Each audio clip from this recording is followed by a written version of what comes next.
Good morning. ആ ഡോക്ടറോ? എന്താ പതിവില്ലാതെ ഈ വഴി? മലയാള മനോരമയുടെ ഓഫീസർ വന്നതാ. മാട്രിമോണിയൽ കോളത്തിൽ ആ പരസ്യം കൊടുത്തിരുന്നല്ലോ, കുറെ മറുപടികൾ വന്നിട്ടുണ്ടെന്ന് അവർ വിളിച്ചറിയിച്ചു. അതൊന്ന് കളക്ട് ചെയ്യാമെന്ന് കരുതി. കൊള്ളാവുന്ന വല്ലതും ഉണ്ടോ? കാറിൽ വെച്ചൊന്ന് ഓടിച്ചു നോക്കി. മോശമില്ലാത്ത ചിലതൊക്കെ ഉണ്ട്, പക്ഷെ അവരാരും ഹിപ്നോട്ടിസത്തിന് തയ്യാറില്ല. മാത്രമല്ല ചിലരൊക്കെ ശക്തമായ പ്രതിഷേധവും ഭീഷണിയും രേഖപ്പെടുത്തിയിട്ടുണ്ട്. ഫെമിനിസ്റ്റുകളാണെന്ന് തോന്നുന്നു. അപ്പോ അതിന് സന്നദ്ധരായിട്ടുള്ള ആരുമില്ലേ? 2-3 ഉണ്ട്, അവരോട് വരാൻ എഴുതാം. അപ്പൊ ഏതായാലും പരസ്യം കൊടുത്ത് വെറുതെ ആയില്ല. അത് ഹിപ്നോട്ടിസ് ചെയ്തിട്ട് തീരുമാനിക്കാൻ പറ്റൂ. അതവിടെ നിൽക്കട്ടെ. മഹി എന്ന് പുതിയ ദാമ്പത്യ ജീവൻ തുടങ്ങിയെന്ന് ഉലഹു പറഞ്ഞു, ശരിയാണോ? ഇത്രയും സമയത്തിനുള്ളിൽ ഒരു ജഡ്ജ്മെന്റ് പ്രയാസമാണെന്നറിയാം. എങ്കിലും ചോദിക്കുക, കണ്ടെടുത്തോളം എങ്ങനെയുണ്ട്? എല്ലാ കാര്യത്തിലും അഭിപ്രായമുള്ള ടൈപ്പാണെന്ന് തോന്നുന്നു. അത് വേണമല്ലോ. മൃദുലയ്ക്കൊന്നിലും അഭിപ്രായമില്ലെന്നുള്ള പരാതിയായിരുന്നല്ലോ മഹിക്ക്. എന്റെ അഭിപ്രായവും യാമിനിയുടെ അഭിപ്രായം തമ്മിൽ ക്ലാഷ് ആവുമെന്നപ്പോ എന്റെ പേടി. രണ്ടു കൂട്ടർക്കും അഭിപ്രായം ഉണ്ടാകുമ്പോൾ സ്വാഭാവികമായും ക്ലാഷ് ഉണ്ടാവുമല്ലോ. അത് ഉണ്ടാകാതെ നോക്കലാണ് ദാമ്പത്യ വിജയത്തിന്റെ രഹസ്യം. അത് ശരിയാ. ആട്ടെ, ഇന്ന് പുതിയൊരു ബന്ധം തുടങ്ങിയ സ്ഥിതിക്ക് ഓഫീസിൽ വരേണ്ട കാര്യമുണ്ടായിരുന്നു. അനാവശ്യമായി ലീവ് എടുക്കുന്നത് യാമിനിക്ക് ഇഷ്ടമല്ല. ഓ, പകൽ എന്തിന് വീട്ടിൽ ചടഞ്ഞുകൂടിയിരുന്ന് സമയം വേസ്റ്റ് ആക്കുന്നു?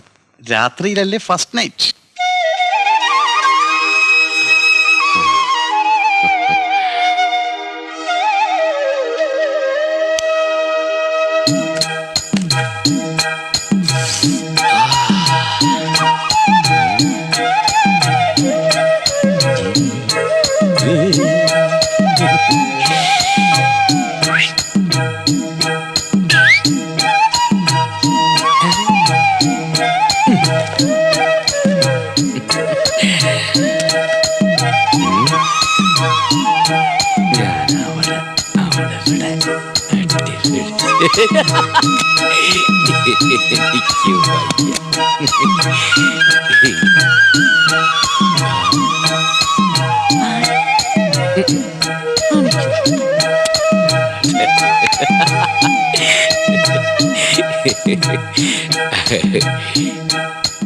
എന്താത്? ബെഡ് പൂത്തുലഞ്ഞു കിടക്കുന്നല്ലോ. നിയമപരമായ ചടങ്ങുകൾ വേണ്ടെന്ന് വെച്ചെങ്കിലും ഇതിൽ ലുബ്ധ കാണിക്കുന്നത് ശരിയല്ലല്ലോ. ഇന്ന് ഫസ്റ്റ് നൈറ്റ് അല്ലേ? എന്നാര് പറഞ്ഞു? ലോകം ഉണ്ടായ കാലം മുതലുണ്ട് പകലും രാത്രി. ആ സ്ഥിതിക്ക് എങ്ങനെയാ ഇത് ഫസ്റ്റ് നൈറ്റ് ആവുന്നത്? നമ്മൾ ഒന്നിച്ചുള്ള ആദ്യ രാത്രി, അതാണ് ഞാൻ ഉദ്ദേശിച്ചത്. പറഞ്ഞതുപോലെ വിവാഹ മാനിഫെസ്റ്റോയിൽ അങ്ങനെ ഒരു ഐറ്റം ഉണ്ടല്ലോ.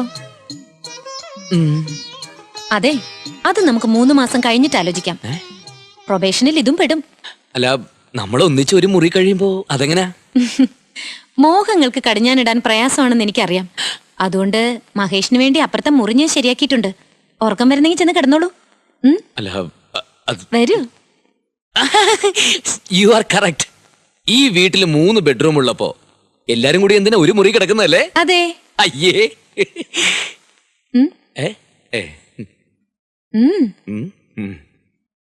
Good night. Good night. വിളിച്ചോ? Good night. ഓ,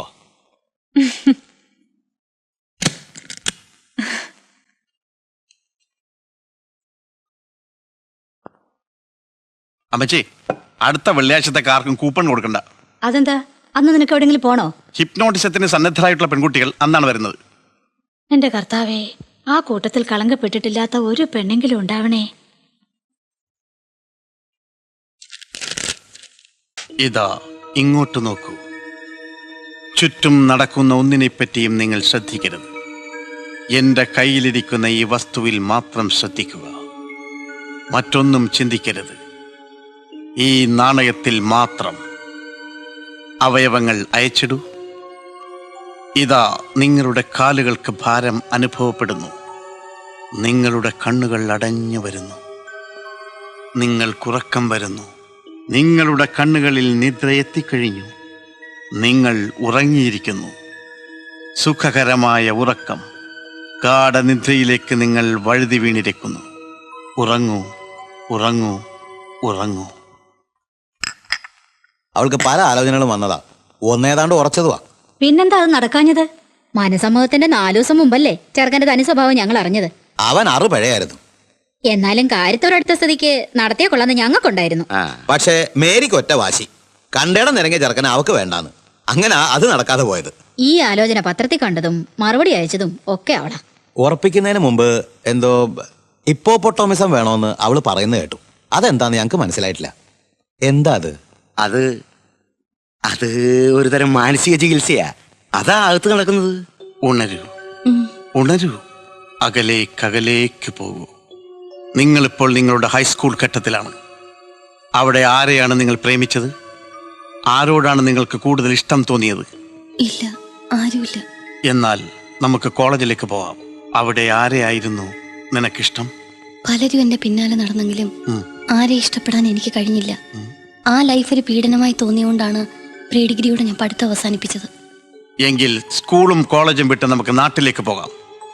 ജനിച്ചു വളർന്ന നാട്ടിൽ മനസ്സിൽ നിന്നും പിഴുതറിയാനാവാത്ത ഒരു കാമുകൻ സ്ഥാനം പിടിച്ചു പോയത് കൊണ്ടല്ലേ പുതിയ കാമുകന്മാരെ സ്വീകരിക്കാൻ മനസ്സ് വിസമ്മതിച്ചത്?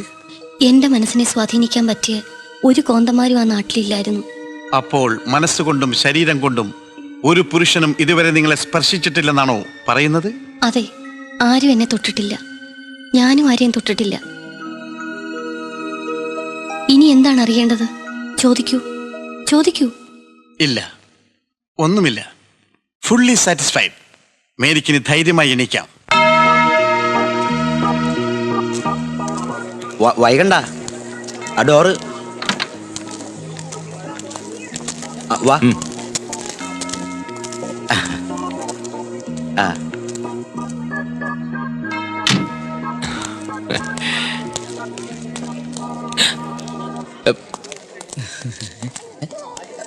മഹി, മഹി, ഏ ഞാനും വരുന്നു.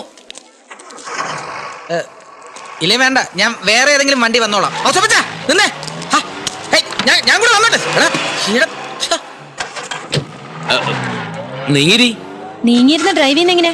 ഇങ്ങോട്ട് മഹിയല്ലേ ഡ്രൈവ് ചെയ്ത്, അങ്ങോട്ട് ഞാൻ ഡ്രൈവ് ചെയ്യും. വിവാഹ ജീവിതത്തിൽ മതി. കേറുന്നില്ലേ? കൈ വിളിക്ക്.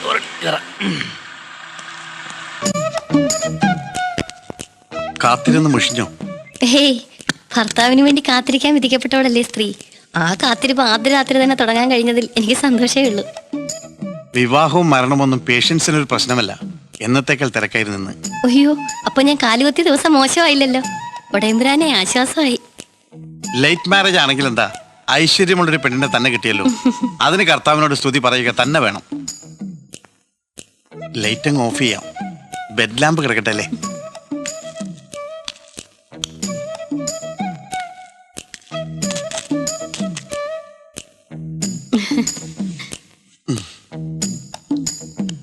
ഞാൻ ആദ്യമായി കണ്ട ഇതാ ഇങ്ങോട്ട് നോക്കൂ. കിടക്കണോടെ ഈ തിളക്കമുള്ള വസ്തുവിലേക്ക് നോക്കൂ. നോക്കാനല്ലേ പറഞ്ഞത്? ചുറ്റും നടക്കുന്ന ഒന്നിനെ പറ്റിയും നിങ്ങൾ ശ്രദ്ധിക്കരുത്. എന്റെ കയ്യിലിരിക്കുന്ന ഈ വസ്തുവിൽ മാത്രം ശ്രദ്ധിക്കുക. മറ്റെന്ത് ശബ്ദം കേട്ടാലും നിങ്ങൾ അനങ്ങരുത്.